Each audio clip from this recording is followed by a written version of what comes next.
क्या जीवन केवल अनुभवों का प्रवाह है या उसके पीछे छिपा है कोई गहरा रहस्य? आज हम प्रवेश कर रहे हैं कामायनी के सबसे सूक्ष्म और दार्शनिक सर्ग में, रहस्य सर्ग। इस सर्ग में मनु केवल घटनाओं को नहीं जीते बल्कि चेतना के उस स्तर को छूते हैं जहाँ पर सब प्रश्न शांत हो जाते हैं। नमस्कार, भारतवाणी से मैं कविता स्वागत करती हूँ आप सबका।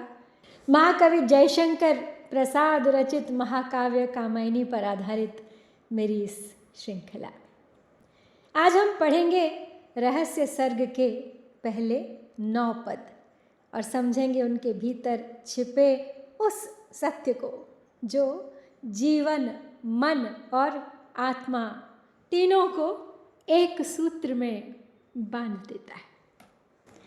पिछले सर्ग में प्रसाद जी ने मनु को नृत्य में तत्पर नटराज शिव के दर्शन कराए थे। वस्तुतः उनके हृदय पर निर्वेद होने पर भी शेष मोह पटल को हटाने के लिए ही उन्होंने यह सब कराया है। विद्यते हृदय ग्रंथिश्छिद्यन्ते सर्व संशयाः क्षीयन्ते चास्य कर्माणि दृष्टे तस्मिन् परावरे। अर्थात उस ब्रह्म का साक्षात्कार हो जाने पर जीव के हृदय में जो राग द्वेष आदि की गांठें रहती हैं खुल जाती हैं, सारे संदेह दूर हो जाते हैं, उसके पाप पुण्य सदृश कर्म सब नष्ट हो जाते हैं, सारे मल दूर हो जाते हैं जीव के।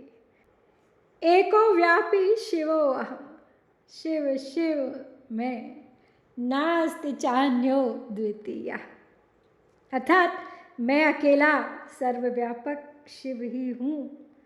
पर उस स्थिति तक पहुँचने से पहले मनु को इच्छा, ज्ञान और कर्म का त्रिपुर भेदन करना आवश्यक है।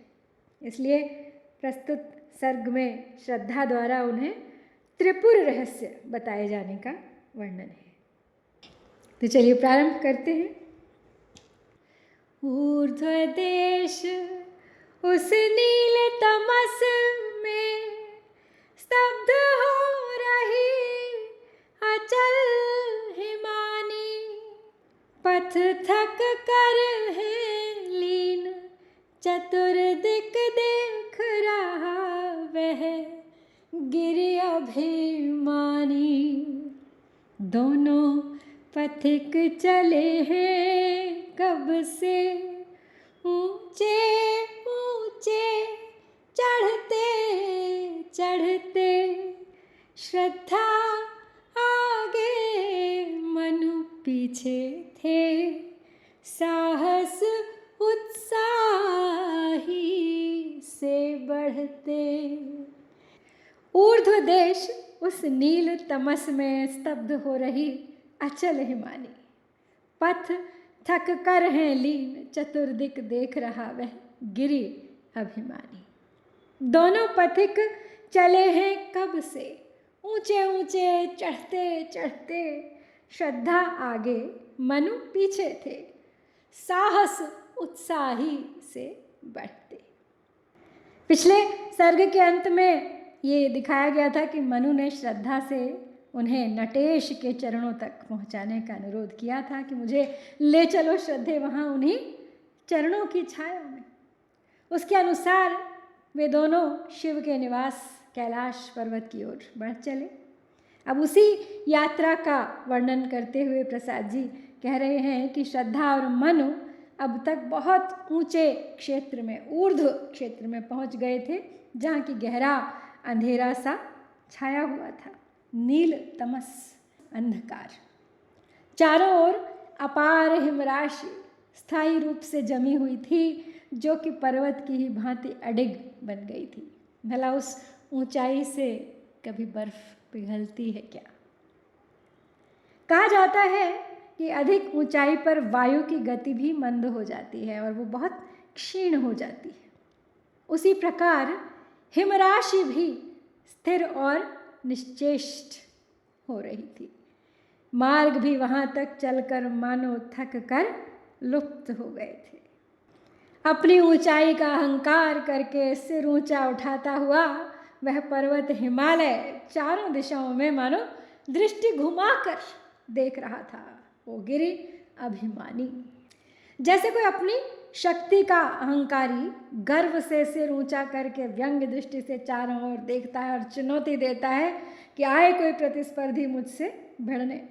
ठीक उसी तरह वो पर्वत भी शिखर रूपी सिर ऊंचा करके चारों ओर देख रहा था कि कौन मुझे लांघने के लिए आने का साहस कर सकता है।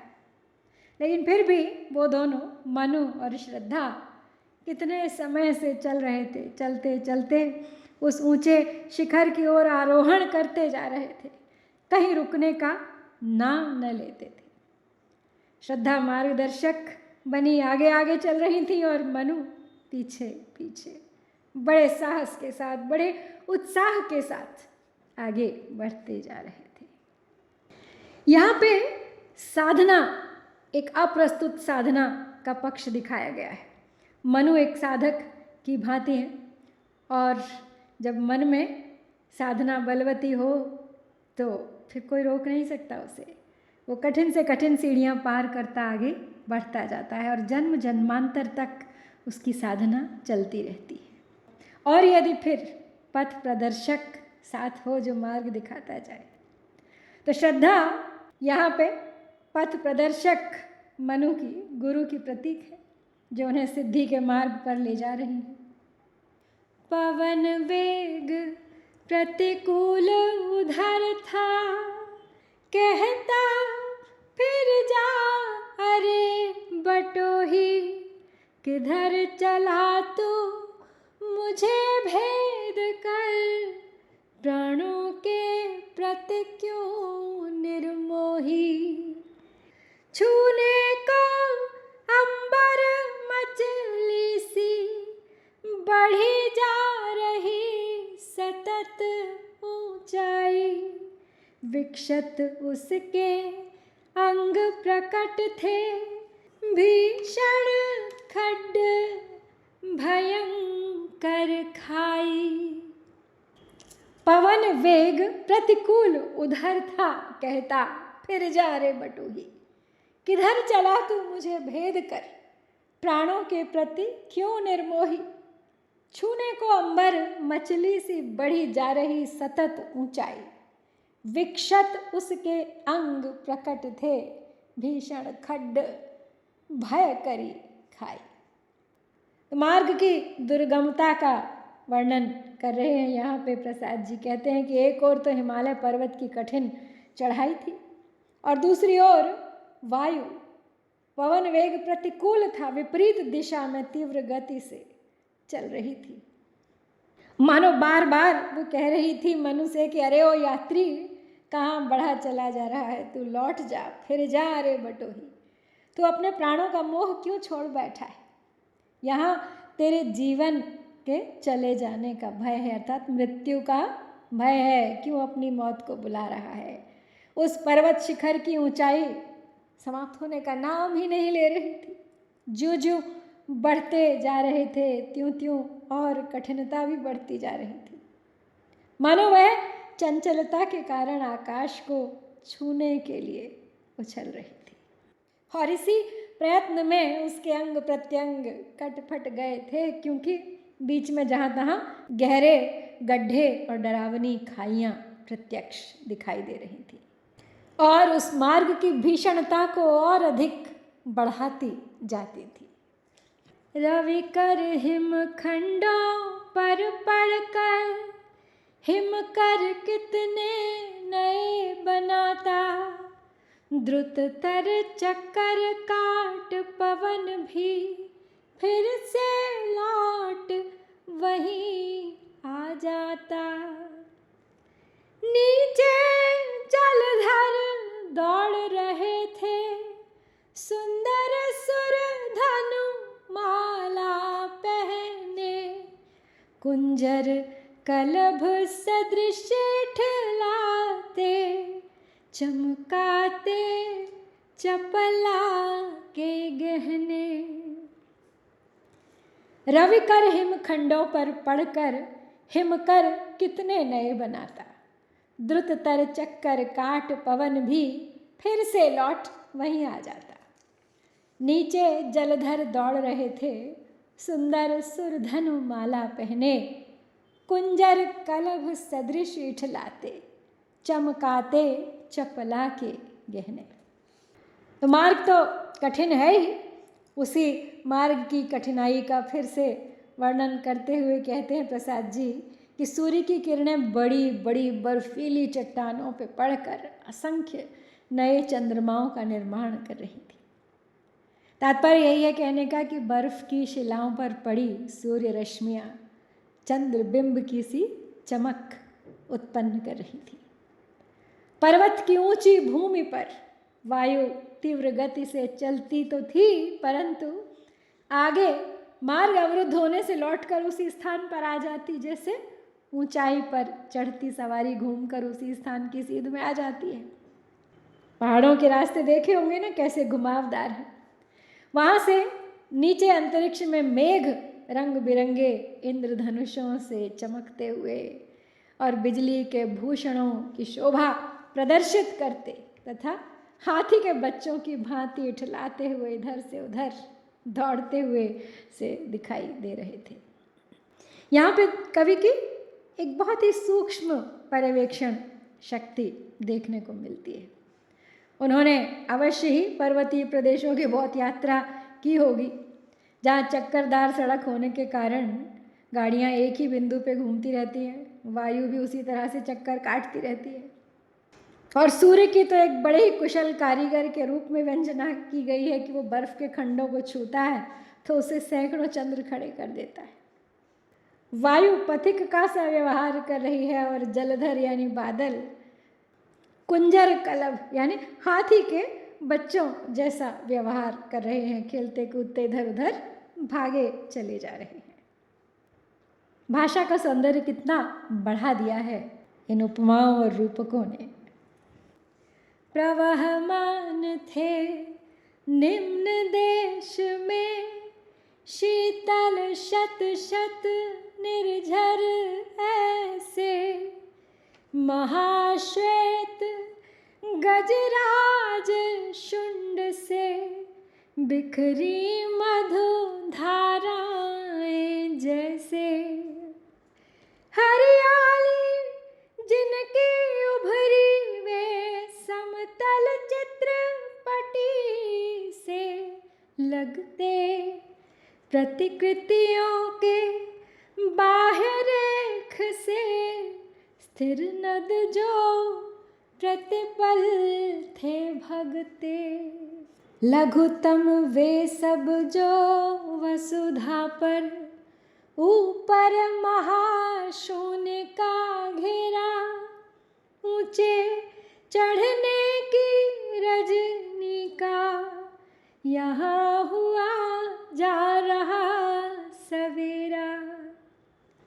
प्रवाहमान थे निम्न देश में, शीतल शत शत निर्झर ऐसे, महाश्वेत गजराज शुंड से, बिखरी मधु धाराएं जैसे, हरियाली जिनकी उभरी वे समतल चित्रपटी से लगते, प्रतिकृतियों के बाह्य रेख से स्थिर नद जो प्रतिपल थे भगते, लघुतम वे सब जो वसुधा पर ऊपर महाशून्य का घेरा, ऊंचे चढ़ने की रजनी का यहाँ हुआ जा रहा सवेरा। अब उस प्रदेश की शोभा का वर्णन कर रहे हैं प्रसाद जी। कहते हैं कि बर्फ से ढके हुए उस पर्वत के निचले भाग में सैकड़ों ठंडे झरने इस प्रकार बह रहे थे मानो अत्यंत सफ़ेद रंग वाले ऐरावत हाथी की सूंड से मधुमय धाराएं निकलकर फैल गई हों। वे मैदानी क्षेत्र जिन पर हरी हरी घास खूब जम जाने से हरियाली बहुत अच्छी तरह खिल गई थी चारों ओर। लग रहा था मानो किसी ने चित्र बना दिया हो, वास्तविकता न हो। उस चित्र में रेखाओं के बीच में हरा रंग भर के भूमि बना दी गई है, वैसे ही दिखाई दे रहे थे हरे भरे मैदान, और इनके इधर उधर बहते हुए नाले उन चित्रों के बाहर की रेखा के समान प्रतीत हो रहे थे।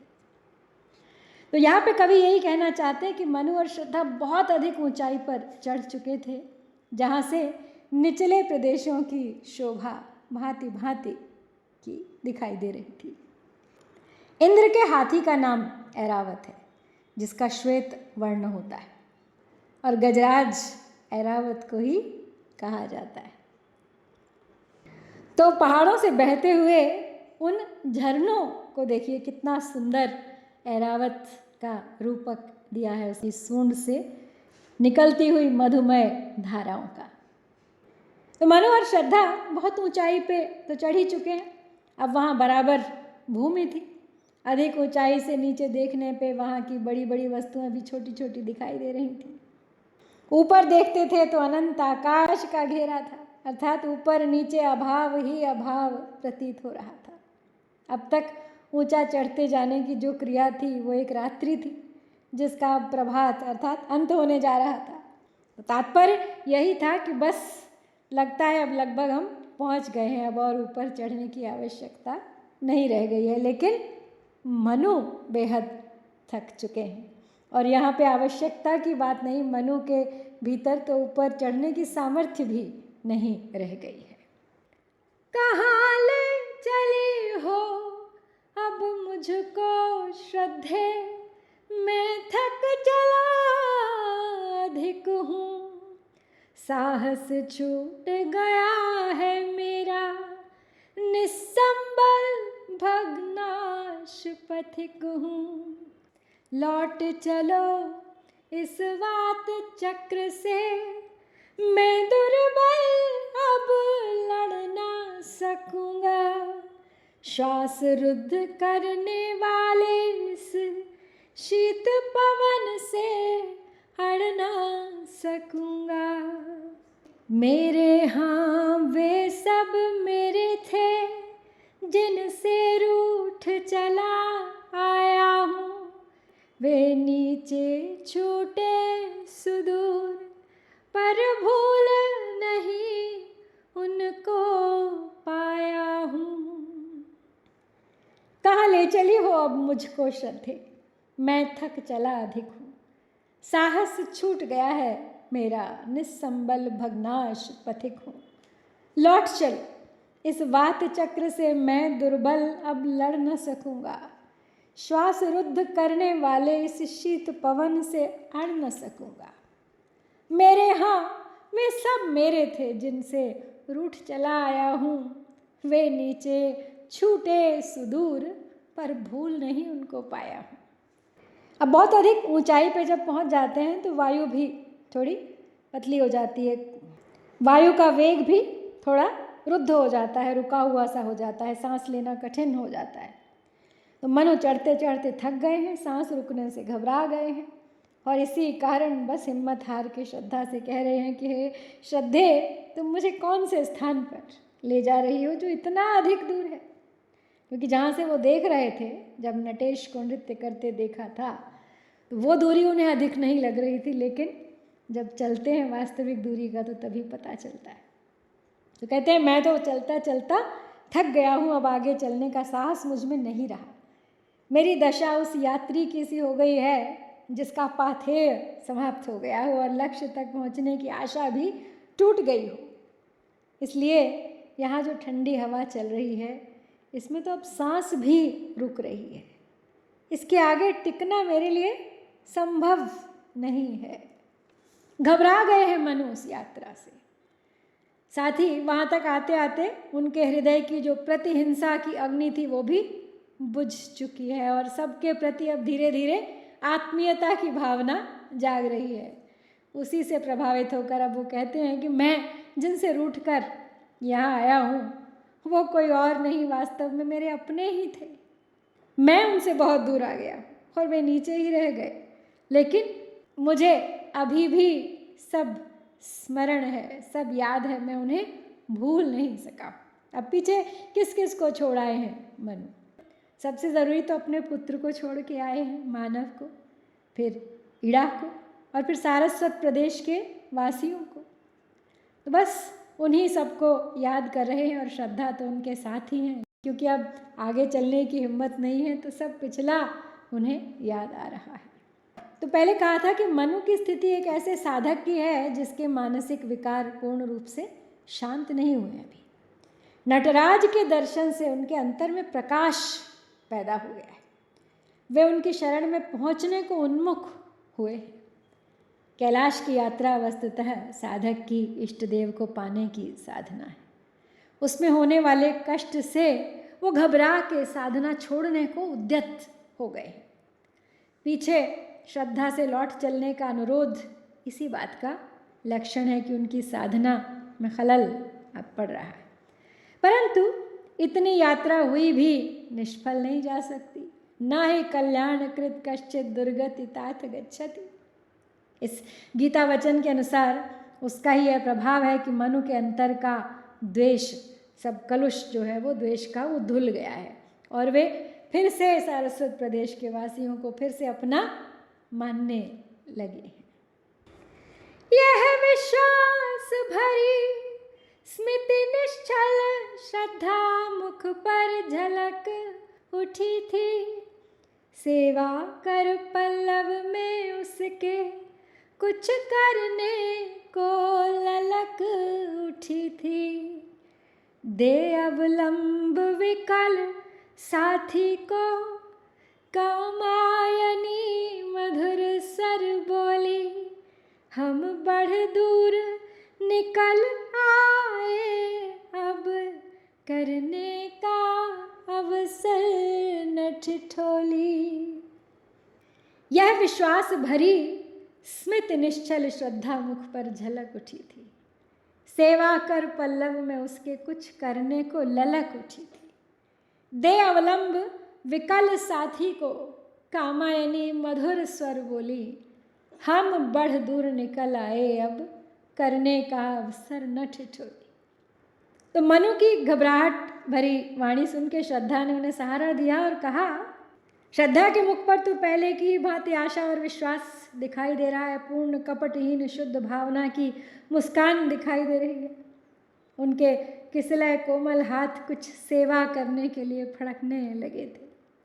तो अपने घबराए सहचर मनु को सहारा देकर श्रद्धा मीठी वाणी में कहती हैं कि प्रियतम मनु, अब तो हम बहुत दूर आ गए। अब हंसी करने का, ठिठोली करने का समय नहीं है और लौटने का तो कोई प्रश्न ही नहीं उठता। तात्पर्य यह है कि अब हम इतनी दूर आ गए हैं कि वापस नहीं जा सकते। इसलिए यहाँ तक पहुँचने के पश्चात लौटने की बात करना तो हंसी मजाक ठिठोली के अतिरिक्त कुछ नहीं है। अपने हृदय से निकाल दो इस बात को। यहाँ तक आए तो अपने संकल्प को पूर्ण किए बिना लौटना असंभव है। दिशा में कंपित पल असीम है, यह अनंत सा कुछ ऊपर है। अनुभव करते हो बोलो क्या, पद तल में सचमुच भूधर है। निराधार है किंतु ठहरना हम दोनों को आज यही है। नियत खेल देखूं न सुनो अब इसका अन्य उपाय नहीं है। दिशा विकंपित पल असीम है, यह अनंत सा कुछ ऊपर है। अनुभव करते हो बोलो क्या, पद तल में सचमुच भूधर है। निराधार है किंतु ठहरना हम दोनों को आज यही है।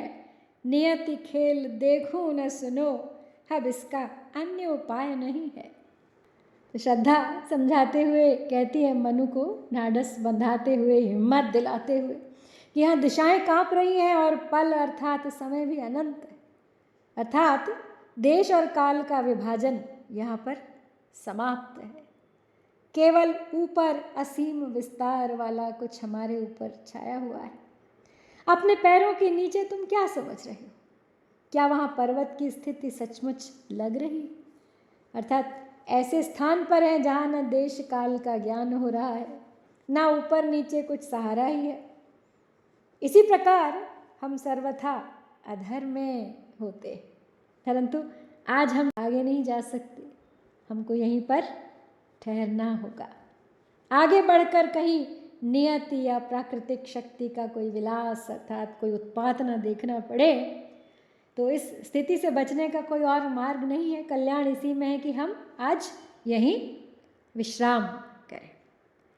तो श्रद्धा ने मनु की भी बात रख ली। मनु थक गए हैं, विश्राम की आवश्यकता है, और प्रकृति भी कुछ साथ नहीं दे रही है। तो निश्चय किया श्रद्धा ने, आज हम यहीं विश्राम लेंगे, लेकिन लौटने का नाम नहीं लेंगे, और कल फिर प्रारंभ होगी आगे की यात्रा। एक बहुत ही गहरा अर्थ छिपा है मनु की इस यात्रा में, इसीलिए इसका नाम रहस्य रखा गया है। तो सबसे पहले तो यही कि पूरा जगत रहस्यपूर्ण है। जो दिखता है वो पूर्ण सत्य नहीं है, और जीवन केवल बाहरी घटनाओं का क्रम नहीं होता। मन जो है वो सत्य को पकड़ने की कोशिश करता है, लेकिन उसकी भी सीमाएं हैं। तो मनु का मन प्रश्न करता है, खोजता है, लेकिन हर बार उसे लगता है कि सत्य उसकी पकड़ से बाहर है। वो समझ नहीं पा रहे हैं कि क्या हो रहा है, आगे बढ़ना है नहीं बढ़ना है। मन की सीमाओं का आभास होता है, लेकिन उन्हें उन सीमाओं को तोड़ के उनसे ऊपर भी उठना है। वो श्रद्धा सिखा रही है। श्रद्धा का संदेश यही है कि अनुभूति बुद्धि से ऊपर है। जो सत्य है वो केवल सोचने से नहीं मिलता, उसे जीना पड़ता है, उसे महसूस करना पड़ता है। तो रहस्य बाहर नहीं है, रहस्य भीतर है। तो मनु समझते हैं जिन प्रश्नों के उत्तर वो बाहर की ओर खोज रहे थे, उन सब प्रश्नों के उत्तर उनके भीतर ही हैं, और धीरे धीरे वो गुत्थियाँ अपने आप खुल रही हैं, अपने आप उन्हें उन प्रश्नों के उत्तर मिल रहे हैं। और जब मन प्रश्न करना छोड़ देता है, तभी वास्तविक शांति आती है। तो उस अंतिम बिंदु पर पहुंच रहे हैं मनु, जहाँ वो समझेंगे कि वो अलग नहीं है, वो उसी व्यापक चेतना का हिस्सा है। तो रहस्य सर्ग के ये 9 पद, यदि आपके भीतर भी कोई प्रश्न या शांति जगह पाए हो, तो इस यात्रा में मेरे साथ बने रहिए। लौटूंगी अगले सप्ताह आज ही के दिन। इससे आगे की यात्रा में साथ चलेंगे मनु और श्रद्धा के। हम साथ मिलकर केवल कामायनी नहीं पढ़ रहे हैं, बल्कि स्वयं को समझने की एक दिशा में कदम बढ़ा रहे हैं। जिन्होंने सब्सक्राइब नहीं किया है वो चैनल को सब्सक्राइब करें, और अगर आप संस्कृत और भारतीय ग्रंथों को सरल तरीके से समझना चाहते हैं, सीखना चाहते हैं, तो इस परिवार का हिस्सा अवश्य बने। क्योंकि जब तक हम अपनी कहानी स्वयं नहीं समझते, तब तक जीवन भी एक रहस्य ही बना रहता है। तो आज यहाँ पर आपको इसी विचार के साथ छोड़ती हूँ। बने रहिए इस यात्रा में मेरे साथ अंत तक। जय शंकर, जय भारत।